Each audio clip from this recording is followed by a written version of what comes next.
Hi everybody, this is CR number 24, helper video number 1. It says study the functions. We have y equals 3x plus 4, which we've all seen. That's the y equals mx plus b format. And we have a function table, which has a table of values with x's and y's.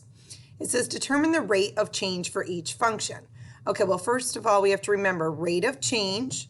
All that means is slope. It's all rate of change means. So we have to find the slope of both the table and the equation. And then it says which function has the lesser rate of change. In other words, which one has a smaller rate of change. Well, if we look at function A, we all know that our slope is always written right in front of the x. So right here, our slope value is equal to 3. And that's why I love equations, because right away we can see what the slope is and we can see what the y-intercept is. So right now we know that function A has a slope of 3. So based on that, let's just go down here and check some of our choices. It says function A, rate of change 3. That's exactly right. Function A, rate of change 4. That is not correct. Function A, rate of change 4. Not correct. And function A, rate of change 3/4. Totally not correct. So we know our answer has to be A, but let's just double check our slope of function B here in the table.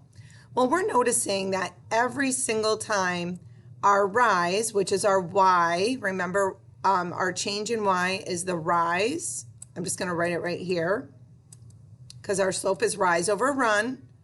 We all know that the rise is related to the y, or the change in y over the change in x. Now our change in y, and that's what that triangle means, is change. It's going up every single time by how much? Hopefully you're seeing that every single time it's going up by 4. So my change in y is 4. Then we're going to put that over our change in x. Every single time our x values are going up by 1. So guess what my slope is? 4 over 1, simplified is 4. So does it match down here? You bet it does. A is our right answer.